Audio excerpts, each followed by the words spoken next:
LA Times reports by Erica Garner that the Senate Democrats plan to press White House lawyer Brian Miller on Tuesday about his ability to act independently of President Trump if he is confirmed as the new Inspector General, setting up one of Congress's first clashes about the government's response to the coronavirus pandemic. Miller, who is currently Senior Associate Counsel of the Office of White House Counsel, played a role in defending Trump during the recent impeachment inquiry. Trump has nominated him to serve as Special Inspector General for the pandemic recovery. This would place him in charge of overseeing roughly $500 billion, a Treasury fund created as part of Congress's $2 trillion CARES Act in late March. In a 4-paragraph opening statement to the Senate Banking Committee released Monday afternoon, Miller promised to carry out his duties with fairness and impartiality and be independent and fair. But Democrats have said they're concerned that he might pull his punches at the Treasury Department, deciding how to quickly disperse all the taxpayer funds. They have recently ramped up their complaints about the White House's management of the economic rescue package, questioning whether taxpayer money is being wasted or if safeguards are being put in any of the programs. Mr. Miller will have to prove he works for the American people, not the White House, said Senator Sherrod Brown, Democrat of Ohio, in a statement to the Washington Post. He will have to show that he can hold the Trump administration accountable and ensure that the money allocated by Congress goes to the workers, small businesses, and communities impacted by the crisis. Public companies received $1 billion in stimulus funds meant for small businesses. After approving nearly $3 trillion to rescue the economy from the coronavirus pandemic, Congress has moved very slowly and formally scrutinizing how the money has been spent. The Trump administration has already said it's backstopping more than $500 billion in newly issued business loans. It has also begun issuing more than $200 billion in economic impact payments to households. There has been very little disclosure about how these programs are performing or whether any mistakes are being corrected. Lawmakers haven't conducted any oversight hearings yet, largely because lawmakers are clear of the Capitol during the pandemic.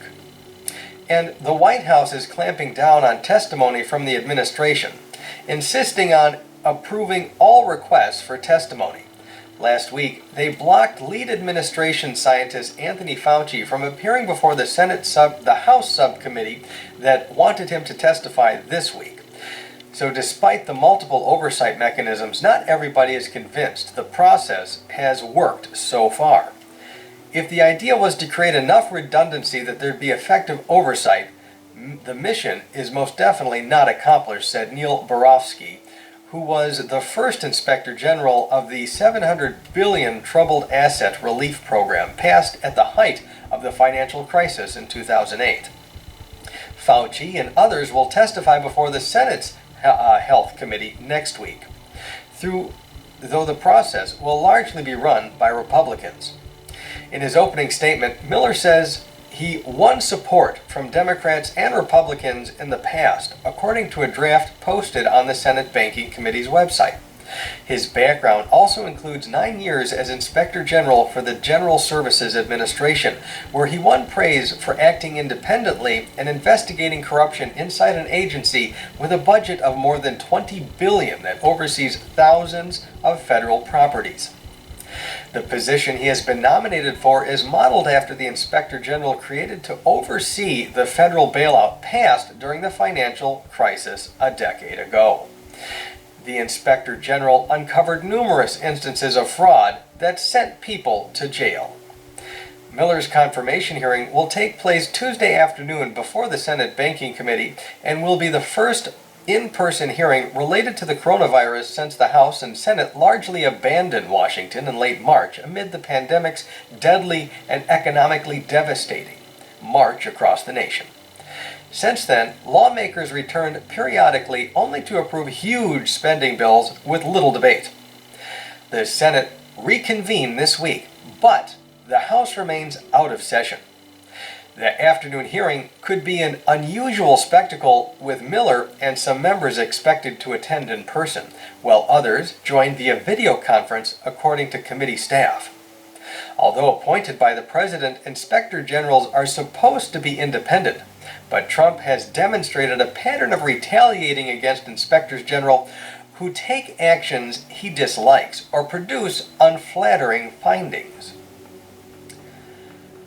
On the same day he announced Miller's nomination last month, Trump fired the intelligence community watchdog, who had alerted Congress to a whistleblower complaint that came to be at the center of the impeachment inquiry.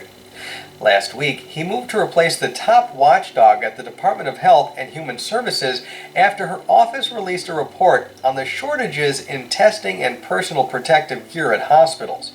He also recently removed the acting Pentagon Inspector General, who had been expected to serve as a head of a separate coronavirus oversight entity composed of inspectors general of multiple agencies and tasked with overseeing the overall federal response. Together, these moves raise the question of whether Miller, if confirmed by the Senate, will have the leeway to function independently as Congress intended, said Daniel Bryan of the Project on Government Oversight, an expert on inspectors general. Miller's ultimate confirmation is likely, and Republicans control the Senate, and only a majority vote is required to install him on the job.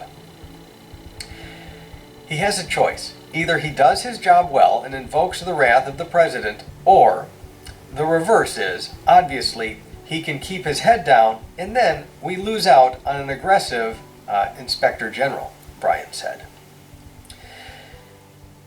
The new special inspector general for pandemic recovery is only one piece in a complicated and overlaying set of oversight mechanisms Congress has put in place to monitor the coronavirus response, leading Trump to complain that he is again being subjected to a Democratic witch hunt. I'm shocked that during a crisis it would be so partisan. When you see all these committees, 7 or 8 committees we haven't even started, and they have all these committees looking for trouble, just looking for trouble, Trump said during a Fox News interview Sunday. Every enemy I have is put on a Democrat committee, and I was surprised. Yet the trouble has emerged in the federal spending in response to the coronavirus, such as big business, tapping into small business loan programs. This has been uncovered by the media, not any of the oversight groups. That's because they have mostly not begun to function. A Congressional Oversight Commission created in the CARES Act and, like in the new Inspector General, tasked with overseeing the $500 billion Treasury Fund, cannot begin to function until its chairperson is appointed jointly by House Speaker Nancy Pelosi, Democrat of California, and Senate Majority Leader Mitch McConnell, Republican of Kentucky. The two have spoken, but it's unclear when they will make their appointment. A separate select committee of lawmakers that Pelosi created over GOP objections also is in limbo because Republicans have not yet announced their appointments to the panel or even said whether they will participate.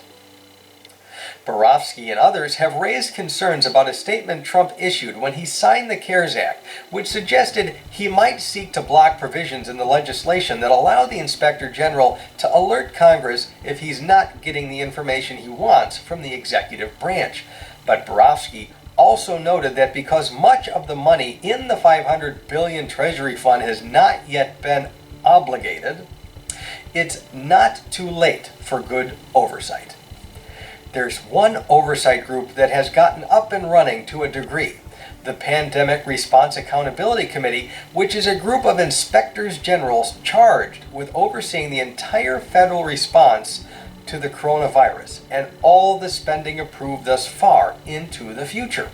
Even though Trump's removed the Inspector General initially chosen to chair the committee, the group launched a website last week and also announced the appointment of executive director. It does not appear to have gotten much further than that, Adam J. Levitin, a professor at Georgetown University Law who played a key oversight role during the financial crisis bailout program of 2008 and also consulted with Democrats on oversight language in the CARES Act. He said, most problematic program thus far appears to be the Small Business Paycheck Protection Program. If confirmed, Miller's office wouldn't be tasked with scrutinizing this program because it's being run by the Small Business Administration, which has its own inspector general. Multiple problems have come to light where large businesses tapped into the program, in some cases returning the funds after their involvement became publicized. Much of the $500 billion in the Treasury Fund is responsible for the spending has yet to be dispersed. Levitin said there could be problems with other aspects of the federal spending that aren't yet known because there has been no real oversight conducted. There are some unknown unknowns which scare me, Levitin said.